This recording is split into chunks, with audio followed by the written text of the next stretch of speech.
Metro Louisville is made up of 26 districts. This podcast gives you a chance to connect with your council member and learn about what's going down in your district. Welcome to the District Download Podcast. I'm today's guest moderator, Rachel Platt, and boy, am I happy to be here. This episode is really about new beginnings, focusing on the new administration and future partnerships with the Metro Council.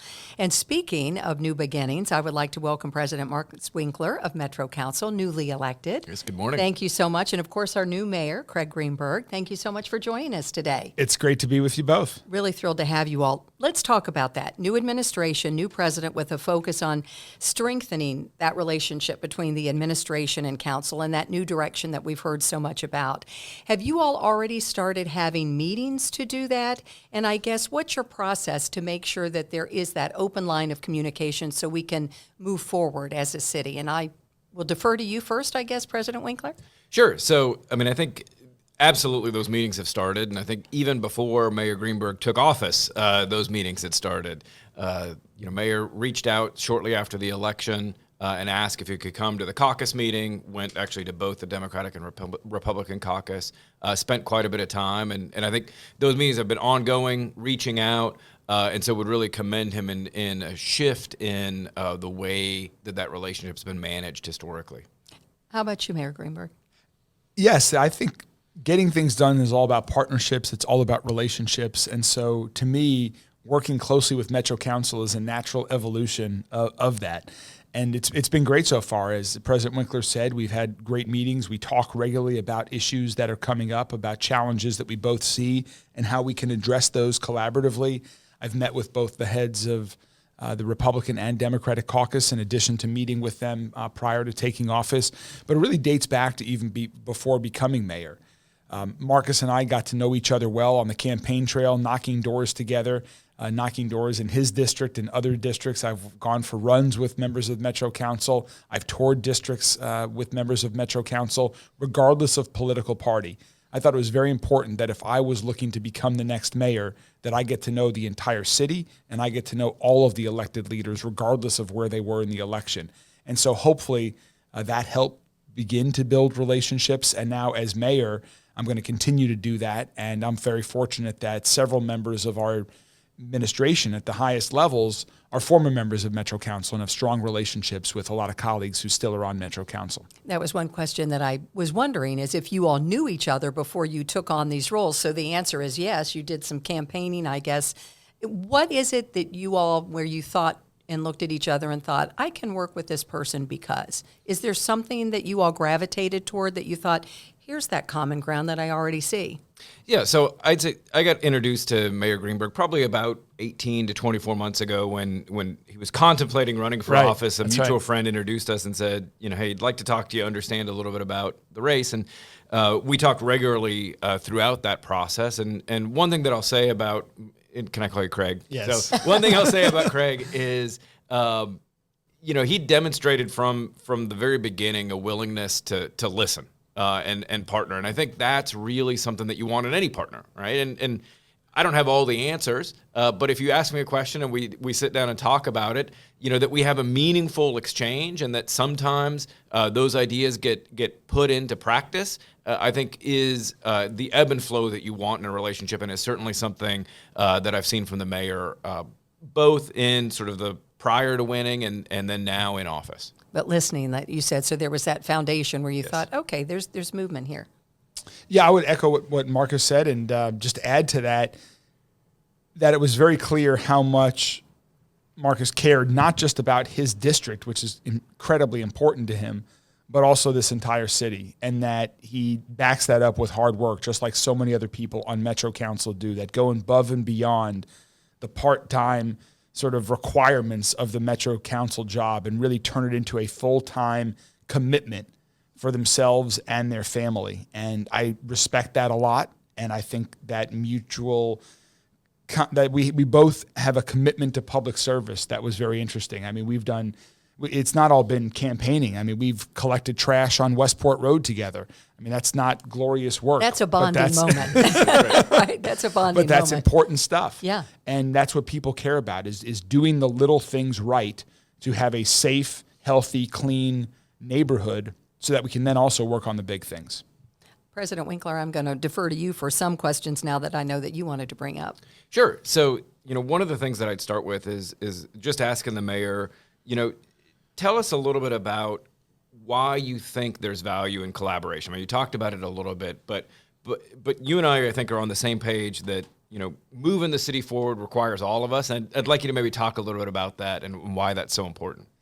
Well, I think it's important for a few reasons. First, as you just mentioned, not one person has all of the answers. We all might know what the challenges are in front of us, but coming up with the best solution requires a lot of people with a lot of good ideas. And you're only going to get that if you talk and, as you mentioned, listen to people. And so to me, that's the starting point, is listening to folks to get good ideas.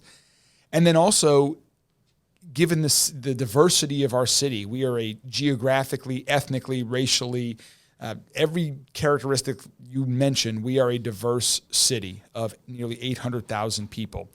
And so to really move forward, we have to get as many people on the team as possible. And that takes a little bit of give and take. And so working together, people are only going to work together if they feel heard, if they feel like they're empowered, if they feel like they can make a difference.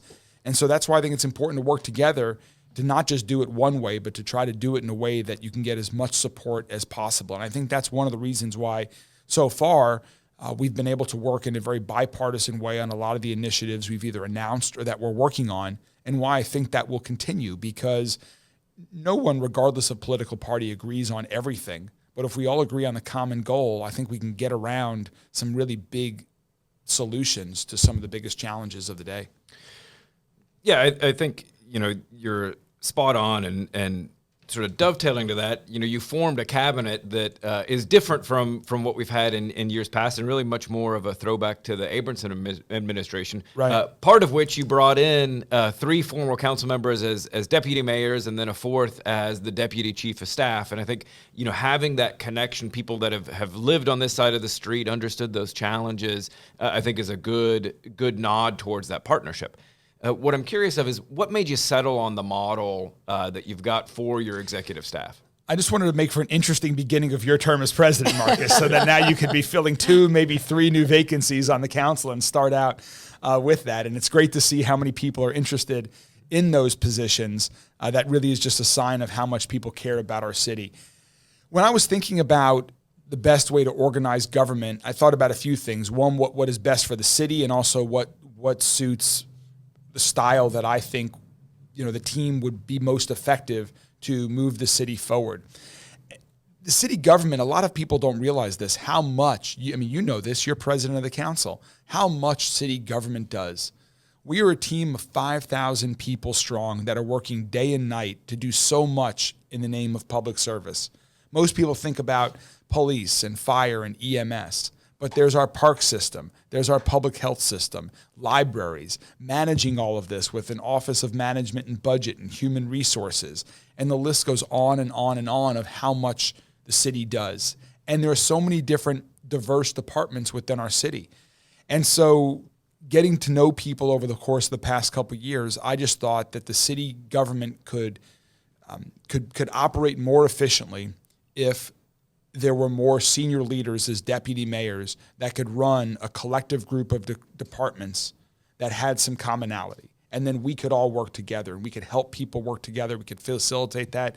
Simply is too much, in my opinion, for one deputy mayor, for one chief of staff.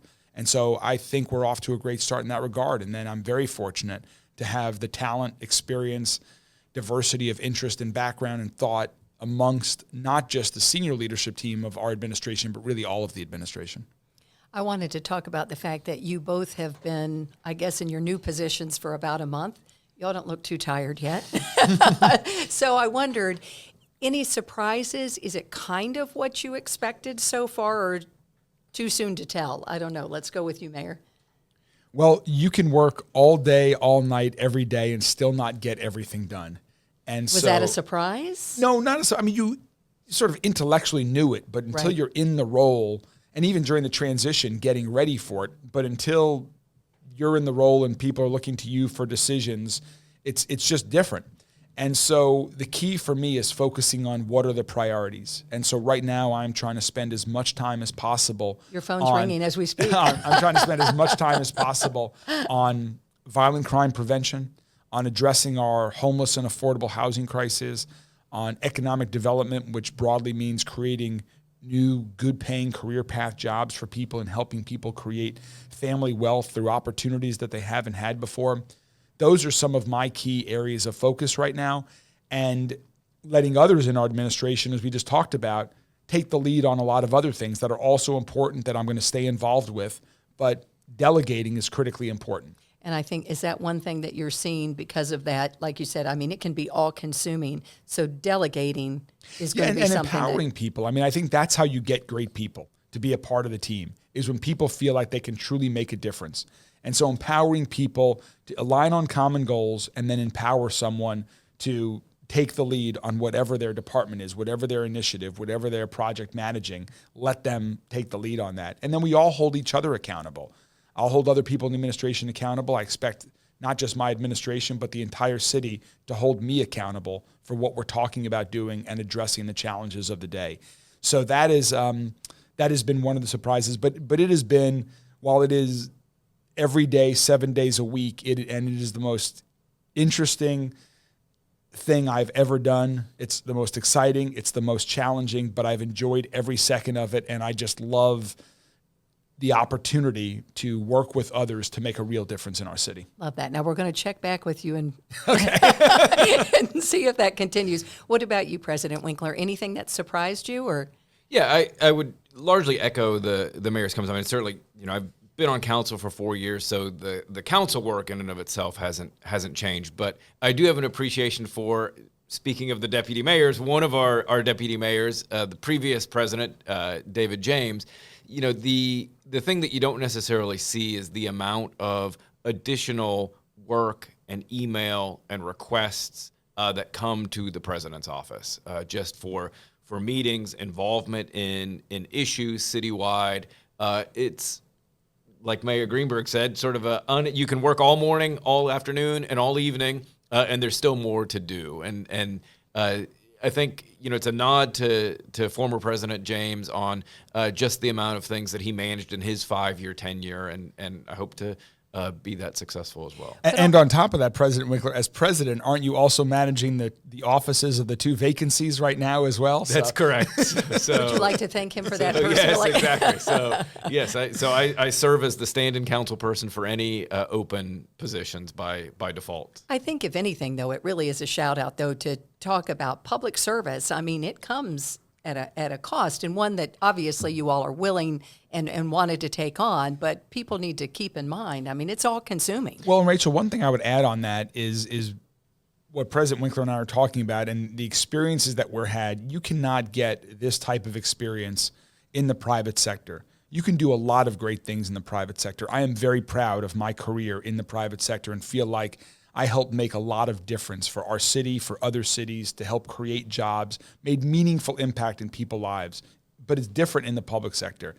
And I would encourage anyone who is looking for that type of excitement and opportunity to do something special for their city to reach out, to try to get involved. There are a lot of vacancies in city government right now. There's a lot of opportunity for people to become a part of this 5,000-person team that is Metro government. So I'd encourage people to reach out and try to get involved and join our team. That open invitation. And President Winkler, I know we want to talk a little bit about public safety as well now.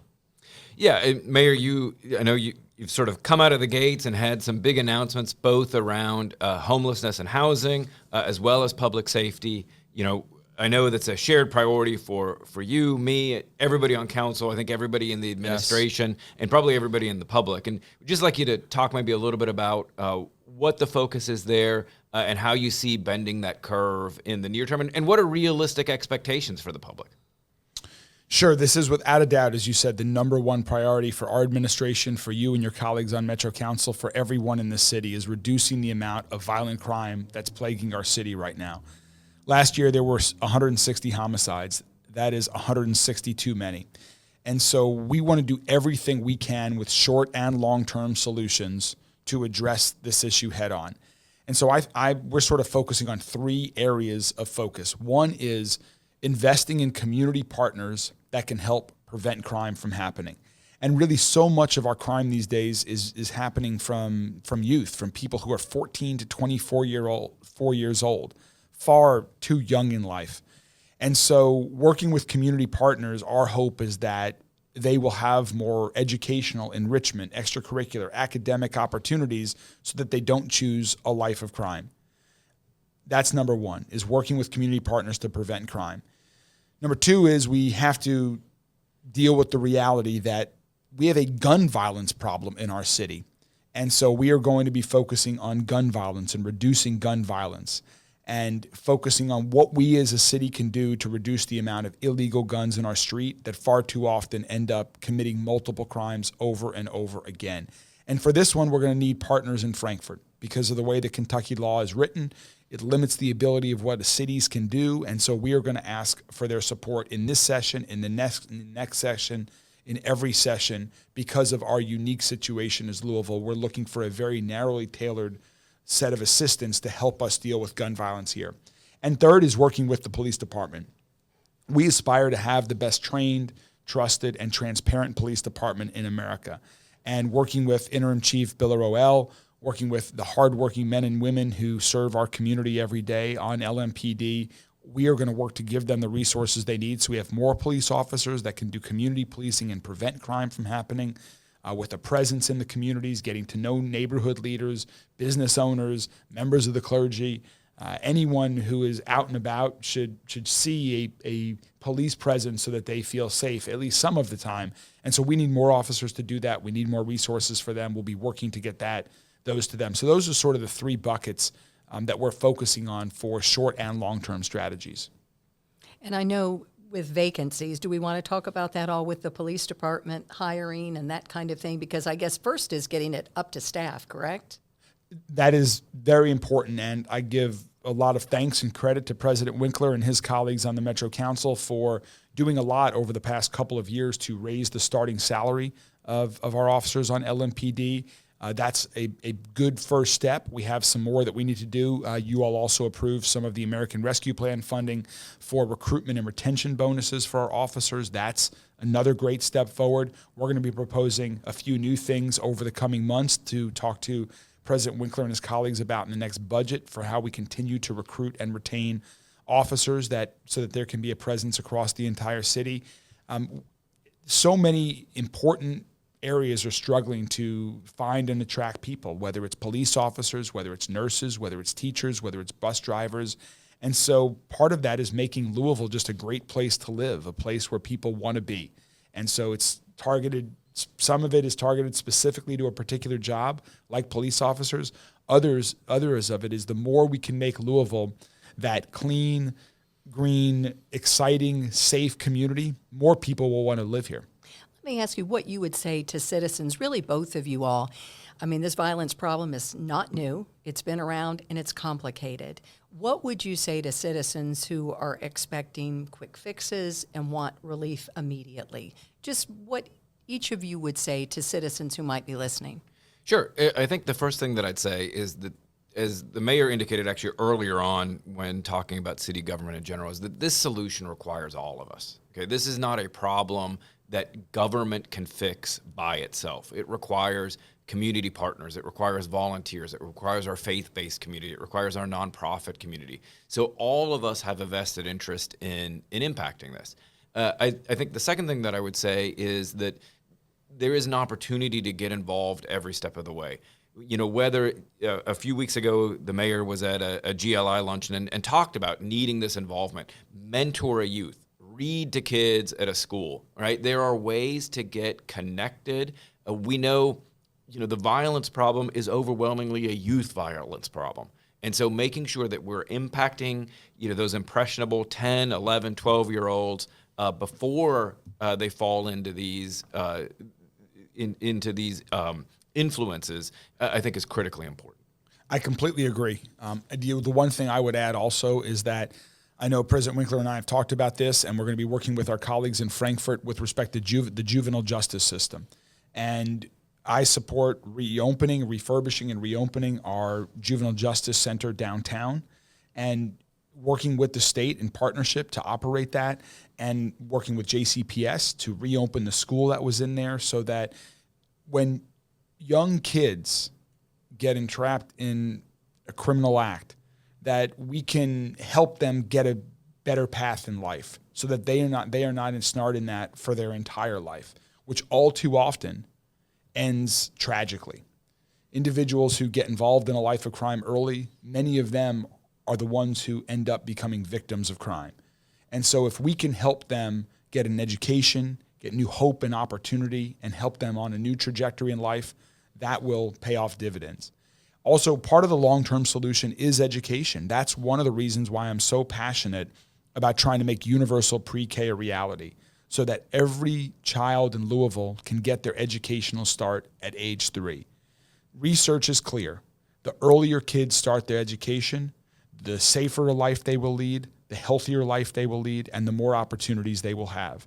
And so I'm working with our partners on Metro Council, in the public and private sectors in the city and state government. Governor Beshear is taking a lead on this initiative for universal pre-K for 4-year-olds as well. We strongly support Governor Beshear's effort and hope to expand that even further in Louisville.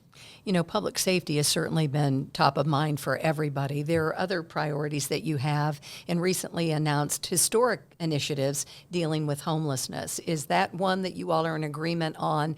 I don't know if that's right after public safety, but your thoughts. So other priorities, and how big of a priority is the homelessness situation? Yeah, I think it's a significant priority. One, from just a human compassion perspective. I mean, we should not accept people living on our streets as an acceptable solution. It's bad for them, bad for everybody. I also think these things are all sort of directly related. I mean, when you look at Absolutely. Stability, safety, they're the root cause of these. They're not the root cause, but the root impact of these things is, do you have hope for a better tomorrow, right? That is what sets up people for success. And if you believe that you have better options coming down the line, that can move a city forward. And I think whether that's our homeless population, our youth violence issue, I think hope is sort of at the center of that, and making sure that we're creating those opportunities.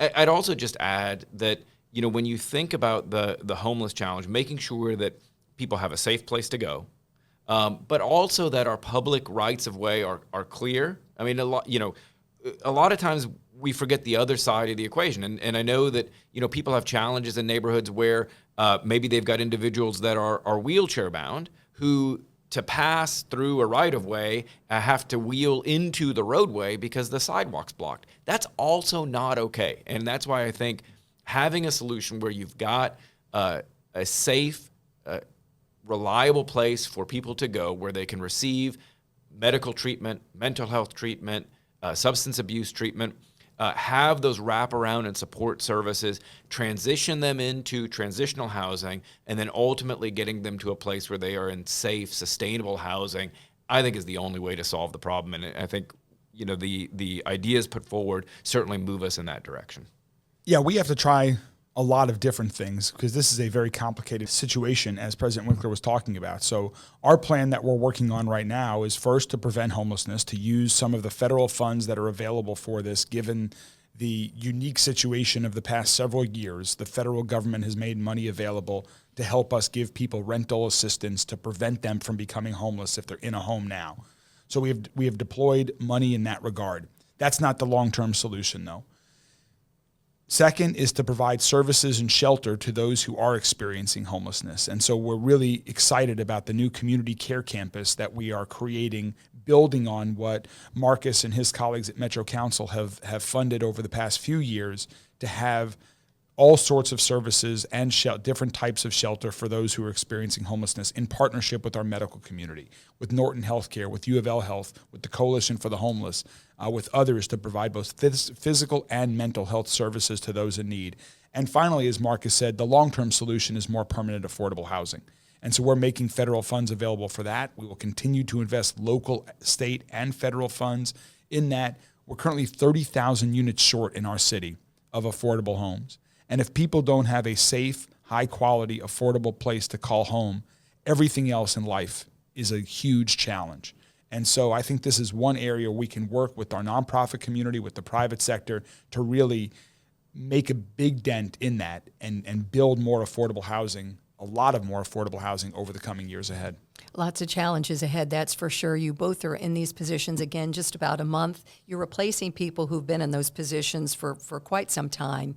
Do you go in with a philosophy of how you make it your own or make your mark, or is that something that doesn't occur to you? It's just put your head down and do the work. Your thoughts on that, President Winkler? I think speaking for me, it's not something that I sort of actively think about. I mean, again, having been in council for 4 years, I worked very hard to build relationships with people, try to find common ground. And so I kind of continue to do what has worked. But I wouldn't say that it's sort of an active consideration of, I'm going to do this dramatically different from David. To make my mark. Exactly, right? exactly. Now, former President James, certainly somebody I call for advice because he's been there, and that's somebody that I'll continue to lean on as well as others. But I wouldn't say it's an active decision. Yeah, I would agree. I don't think about doing things differently just because a predecessor did it one way, I'm going to do it the other way. I think I have my own style, and I've had my own style for a while, and that continues to evolve. It evolved in the private sector. It evolved during the campaign. It will continue to evolve. I'm really just focused on maintaining the sense of urgency that I know our community has to start taking action. And so that's what we're doing. We're going to move quickly, and some of the things we do might not work. If they don't, we're going to be transparent about that. We'll understand and explain why they didn't and how we're going to do things differently moving forward. But I think for me, the most important thing is maintaining that sense of urgency, listening to people, and then taking action. That was one word that I wanted to ask you both about transparency, how important that is to you all moving ahead, and also inclusion with Citizens Have a Voice. And I really loved that with the inauguration that we opened up Metro Hall. This is your house. We want you to feel welcome, and we want to make it that everybody feels welcome and affordable and included in that. So transparency and inclusion and how people can reach out and be part of it. Yeah, well, I'd say, first of all, the city is only as strong as its weakest link. And so, having everybody engaged, involved, and have hope for a better future, I think is important for all of us. And I think, when you look at the foundation of our democracy, it is government of the people and by the people, right? It is not an anointed set of individuals who run everything. That is not how democracy works. And so having an engaged public is critical to that. And allowing the public to be engaged, transparency is the building block for that engagement. So I think that both of those things are of critical import for our democracy generally. I completely agree. I had an experience before becoming mayor where I served on the University of Louisville Board of Trustees. And there were some challenges at the university at that time that my colleagues and I were talking about and raising.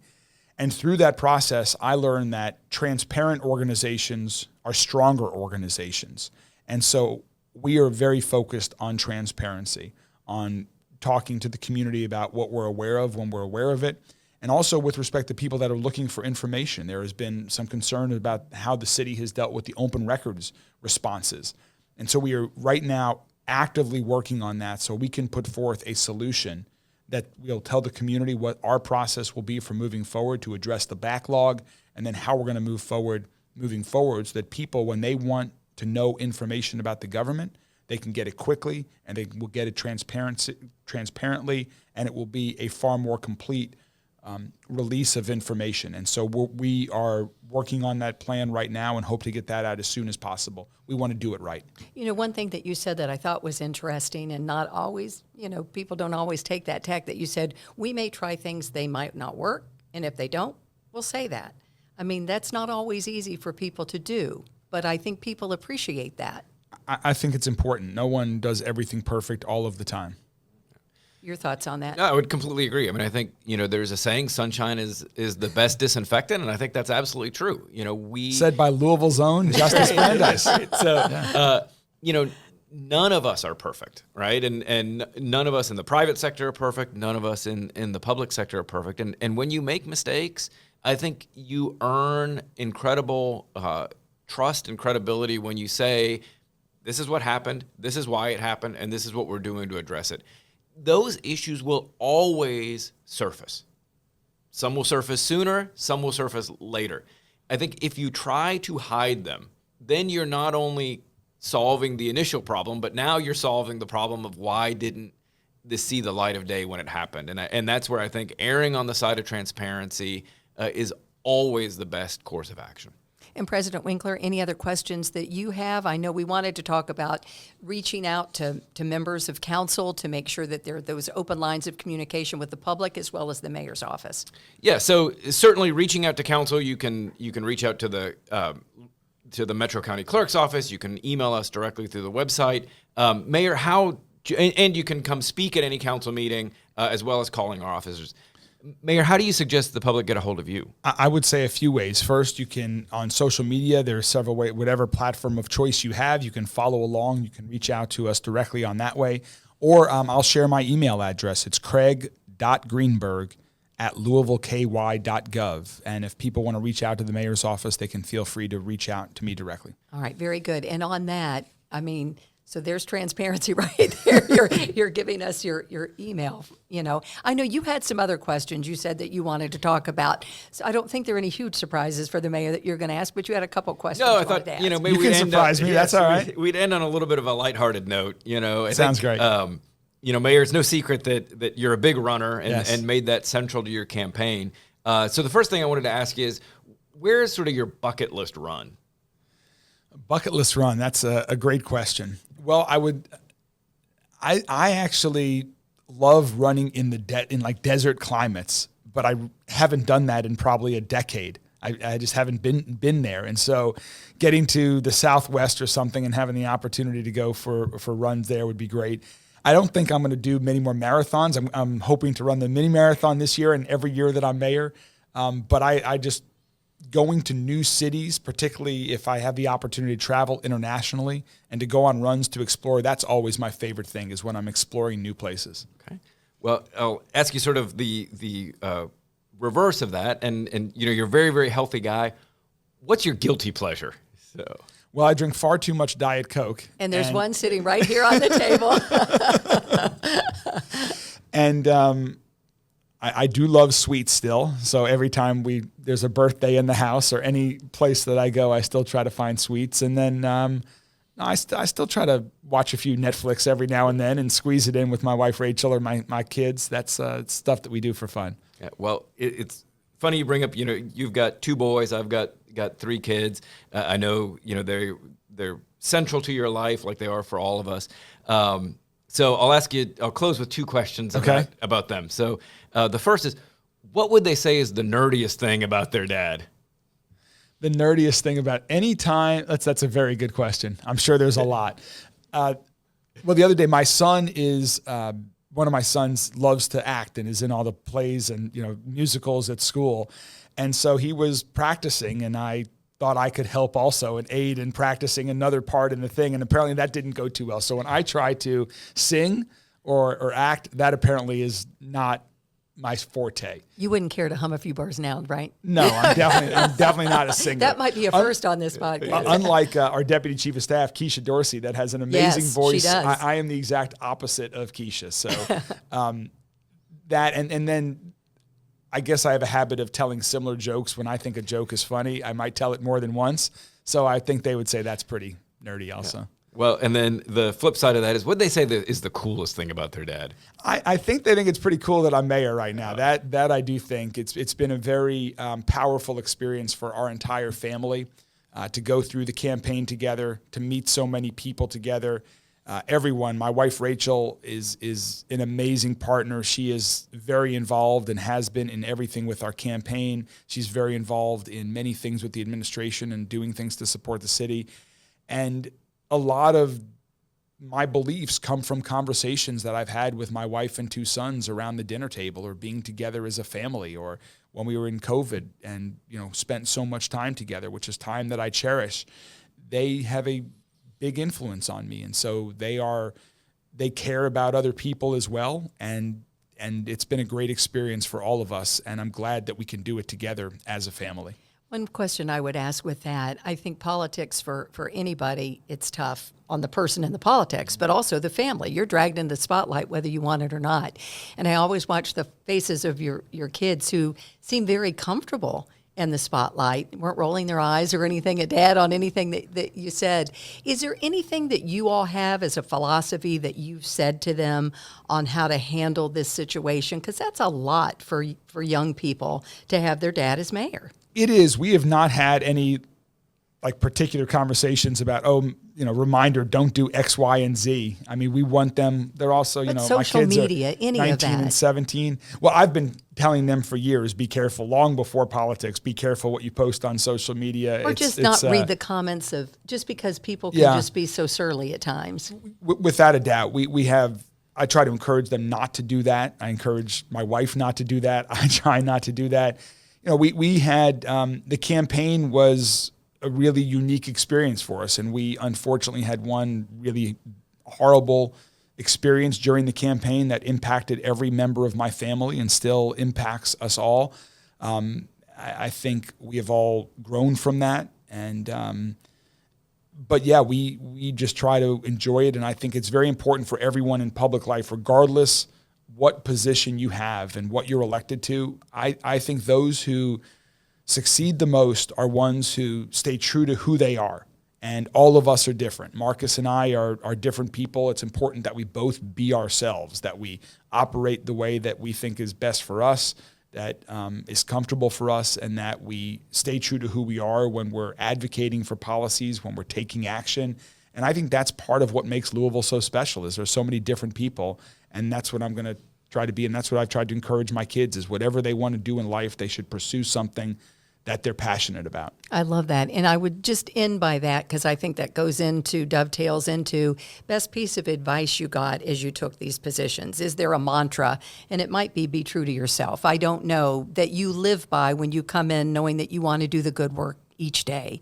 What is that mantra that you say to yourself as you begin each day, especially in these new and very powerful positions? I think we've both spoken about it here. Listening to others is critically important. Don't ever think that you yourself have all of the solutions to every problem. Yeah, and I would say, is it right, is it fair, and is it necessary? I mean, those are, I think, good words to remember, and especially, as you're interacting with people and in the statements and choices that you make, I think, those are important sort of internal questions to ask yourself and remember. So those are the questions that come up when you do these things. Very good. Well, thank you all. This was really a good conversation. I really enjoyed it. And we want to thank them for this informative discussion. We're anxious to see how these new beginnings unfold as you start and venture on, and how it can positively impact the city that we all love. Thank you all so much for your public service, absolutely, after hearing all of this. And thanks for tuning into District Download. Until next time. Thank you.